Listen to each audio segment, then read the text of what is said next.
They tried to cut Canada off. And Canada just responded with the biggest energy move in a generation. 1 million barrels per day.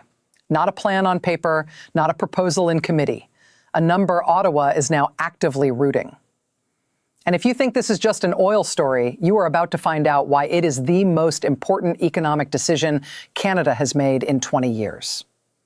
Here is what changed overnight.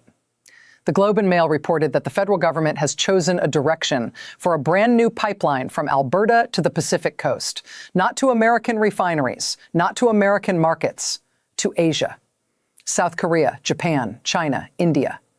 Countries that are right now calling Calgary because the world's most important oil shipping route is no longer reliable. The Strait of Hormuz, through which 20% of the world's daily oil normally flows, has been effectively closed since late February. Qatar's LNG facility was struck by Iranian drones on March 2nd.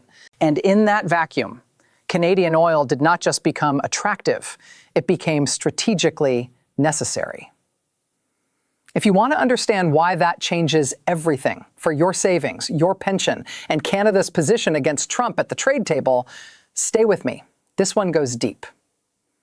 If you are new here, we break down Canada's biggest economic and political stories every single day with the depth that most channels skip. Hit subscribe and the bell right now so you never miss a critical update like this one. Now, the route debate. Because the details of where this pipeline runs tell the entire strategic story. Alberta Premier Danielle Smith has been pushing hard for a northern path, a pipeline from the oil sands to the port of Prince Rupert on BC's north coast. And the case is genuinely compelling. Prince Rupert is the closest port on the continent to Asia. Shanghai is 36 hours closer by ship than from Vancouver. It is the deepest natural port in North America, capable of loading supertankers carrying 2 million barrels of heavy oil sands crude in a single voyage. But here is where it breaks down. And this is the part that Ottawa could not get around. 3 walls stand between the northern route and reality. First, a federal law bans large oil tankers from BC's entire north coast, from the northern tip of Vancouver Island to the Alaska border. Repealing that law requires political capital Ottawa has not yet committed to spending. Second, the terrain itself is brutal. Northern Gateway, the last serious attempt at this route, spent hundreds of millions of dollars exploring it and never broke ground. BC Energy Minister Adrian Dix said plainly this week, there has never been a viable route, and there never will be. Third, coastal First Nations along the North Coast have stated firm opposition. Free, prior, and informed consent is not a checkbox. It cannot be rushed, and it cannot be forced. So Ottawa moved.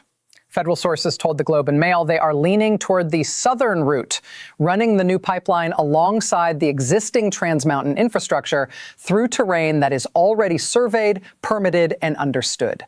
Vancouver's Burrard Inlet does have tanker restrictions, but the Vancouver Fraser Port Authority is already planning to dredge the second Narrows waterway so larger Aframax-class tankers can access the Westridge Marine Terminal at full capacity. That dredging begins later this year. Within 24 hours of that report, BC Energy Minister Adrian Dix called it a positive evolution.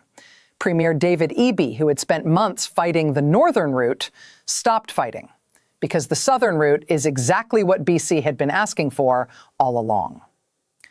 When the opposition stops opposing, you know the alignment is real. Now let us talk scale. Because 1 million barrels per day is a number so large that it is easy to hear without actually understanding it. Canada currently exports approximately 5.3 million barrels of oil per day in total. Trans Mountain's expanded capacity sits at roughly 890,000 barrels per day, and it is already running near full utilization, with 60% of that volume heading to Asia.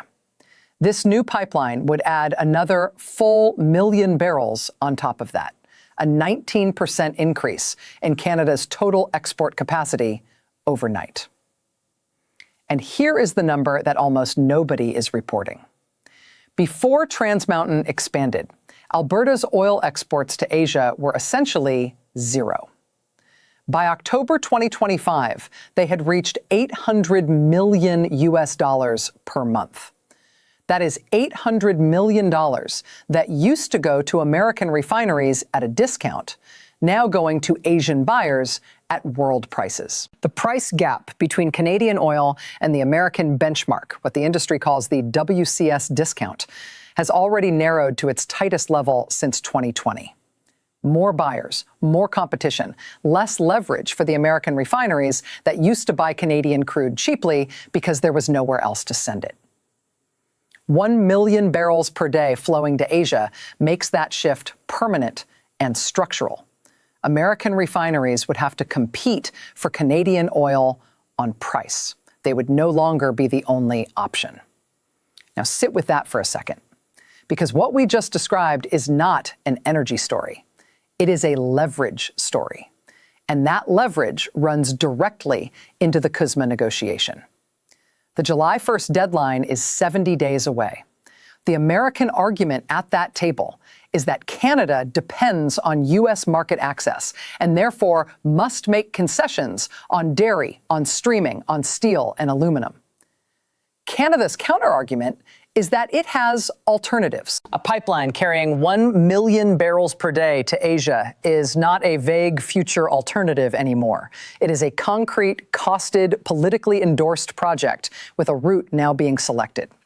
When Canada's chief negotiator sits across from the American side, he can point to Cenovus, Suncor, and Imperial announcing production expansions specifically designed to fill this line.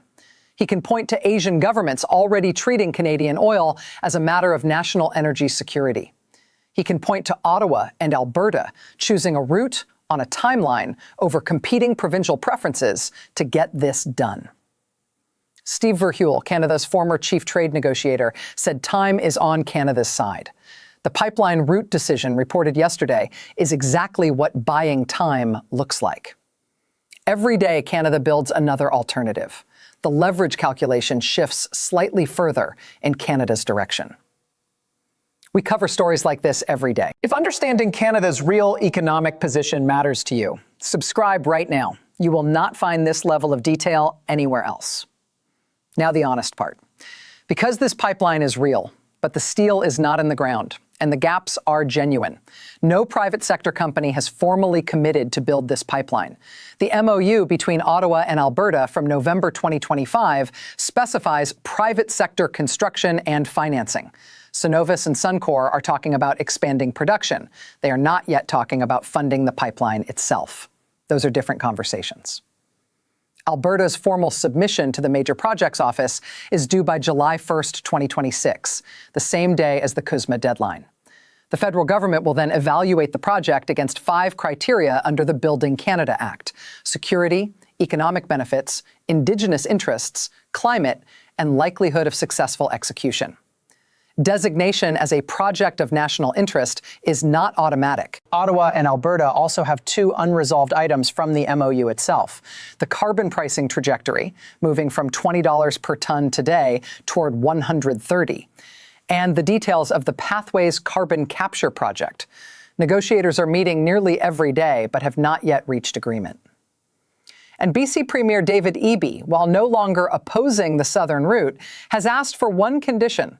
He wants assurance this pipeline does not become what he called an energy vampire, consuming federal attention while shovel-ready projects already in progress get starved of resources. These are genuine hurdles. Not deal breakers, but not footnotes either. The honest version of this story holds both truths at once. Here is why 2026 is different from every previous pipeline debate Canada has had. Canada has been discussing pipelines to the Pacific since the 1970s. Northern Gateway, Eagle Spirit, Energy East. Every single one ran into the same wall. Federal-provincial conflict, Indigenous opposition, environmental litigation, and private sector reluctance to commit billions to a project that might never get approved. What has changed in 2026 is the alignment.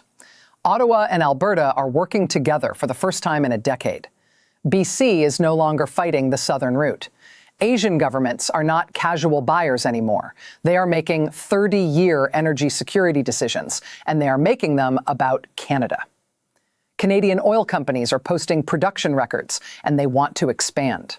The Iran war created a supply crisis that made Canadian oil not just desirable, but strategically irreplaceable for countries that cannot afford disruption. That alignment, government to government, buyer to seller, political to geological, has never existed before.